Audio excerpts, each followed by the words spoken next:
Videos para el maestro. Artes. Artes visuales. Segundo grado. Bloque 1. Eje. Técnicos y pedagógicos. Vocabulario básico para impartir la asignatura en artes visuales. Empecemos por preguntarnos dos cosas. En primer lugar, ¿cuál es el lenguaje básico de las artes visuales que necesito saber para impartir la materia? Y en segundo lugar, ¿qué conceptos necesito conocer para guiar a los alumnos? Maestras y maestros, sean bienvenidos a esta cápsula. Mi nombre es Leslie Mendívil y ahora sí, entremos al tema. Lenguaje básico en las artes visuales. Forma y contenido. Pues bien, el lenguaje visual nos permite expresarnos de una manera distinta a la que estamos más acostumbrados de la comunicación verbal. Conocer este lenguaje y utilizarlo adecuadamente nos dará más herramientas para guiar a nuestros alumnos a expresarse a través de la imagen. Está claro que en cualquier imagen hay forma y contenido. Ambas son importantes y van de la mano. La forma se refiere a la manera en la que está hecha la imagen. El contenido es lo que se dice en ella, es decir, lo que significa.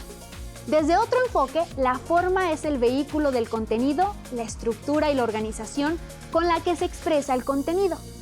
Explicado de otra manera, la forma es la relación que hay entre los elementos, los recursos que se utilizan y la técnica con la que se aplican. Es el estilo y el resultado estético con la que se aborda el contenido. El contenido, en cambio, es el tema, la idea, el argumento y su trasfondo, pero también la repercusión y relevancia que pueda tener la imagen en un nivel social, moral o espiritual. El contenido es el qué y la forma el cómo. En una pintura, por ejemplo, la forma son los colores, los contrastes de luces y sombras. El contenido significa la imagen, lo que quiere decir el artista. En este sentido, no se trata de valorar una imagen solamente por lo bonita que se ve o por la destreza que pueda tener el artista o el alumno al representar un objeto de una manera casi hiperrealista. Por ejemplo, de lo que se trata es de valorar el contenido de la imagen resultante, prestando atención a los recursos utilizados y, por supuesto, cómo se utilizaron para expresar el contenido. Se trata de percibir qué comunica la relación entre las cualidades formales utilizadas. Ahora bien, las cualidades formales de una imagen se refieren específicamente a la manera en cómo se combinan y se relacionan en un mismo objeto artístico, los distintos elementos que lo componen. Estos elementos son puntos, líneas, planos y manchas que generan las formas o figuras visuales, los colores, el volumen, la textura, la luz, el espacio y algo muy importante, al organizar y ordenar estos elementos, creamos composiciones visuales. En la música, por ejemplo, obtenemos composiciones a partir de ordenar sonidos y silencios en un tiempo determinado, mientras que en las artes visuales ordenamos los elementos en un formato. El formato se refiere a las dimensiones de una obra. Largo, ancho y altura o profundidad si se refiere a una obra tridimensional como la escultura. Largo y ancho si se refiere a una obra bidimensional como la pintura o el dibujo. En ambos casos, los formatos pueden tener proporciones y orientaciones diferentes, ya que los dos factores determinan la composición. De tal manera que no es lo mismo crear una composición tridimensional en el techo que en el suelo, en una esquina, en un pasillo o sobre una tabla de madera pequeña. Lo mismo sucede con los formatos bidimensionales. No es lo mismo construir una imagen en todo un muro que en una hoja de papel.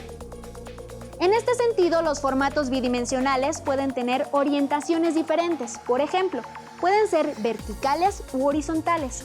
Además, pueden tener formas diversas, ya que pueden ser ovalados, cuadrados, rectangulares, etc. Vemos que la forma del formato determina el encuadre de la composición. Debemos tomar en cuenta que las artes visuales engloban las artes plásticas tradicionales, por ejemplo, el dibujo, la pintura, el grabado y la escultura, pero también incluyen otros medios que surgieron en la historia del arte gracias a las nuevas tecnologías. tales como la fotografía, el video, la instalación, el performance, entre otras. Así pues, dentro del léxico de la asignatura que necesitamos conocer, el término medio lo utilizamos para referirnos a esto. De tal manera que cuando un alumno nos cuente su idea y el tema que le gustaría abordar, nosotros podemos preguntarle, ¿en qué medio lo quieres hacer? ¿En un dibujo o en una fotografía? Ahora bien, cada medio puede tener técnicas diversas y por ende utilizar materiales y herramientas diferentes.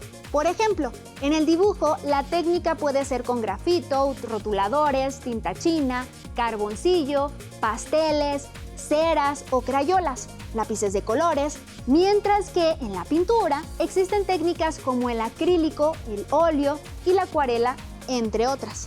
Otro término importante es el soporte. En las artes visuales se refiere a la superficie sobre la cual se inscribe la imagen. Por ejemplo, en una pintura el soporte puede ser de cartón, papel, madera, tela o una pared. Sin embargo, los soportes pueden ser menos tradicionales y el alumno puede crear una pintura en un soporte no tradicional. En realidad puede crear una pintura sobre un sartén, un comal, una roca, un espejo o una televisión vieja, etc. Pero ahora veamos otros conceptos muy importantes y útiles para guiar al alumno. Por ejemplo, tomar en cuenta que en la creación o lectura de una imagen podemos percibir si las figuras que se nos presentan imitan o no a lo que conocemos y a lo que vemos en nuestra realidad. Cuando su apariencia física es idéntica o muy parecida a la realidad, se trata de figuras miméticas, por lo que nos referimos a este tipo de formas como figurativas. Y en cambio, cuando se propone una realidad distinta, desapegada de cualquier representación y referente al mundo tangible, a través del lenguaje propio de las artes visuales, las formas que resultan las llamamos abstractas. Ahora sí, para terminar, a ti maestro, ¿qué vocabulario o concepto de las artes visuales te parece útil para guiar a tus alumnos? Me despido. Gracias por su atención. Hasta la próxima.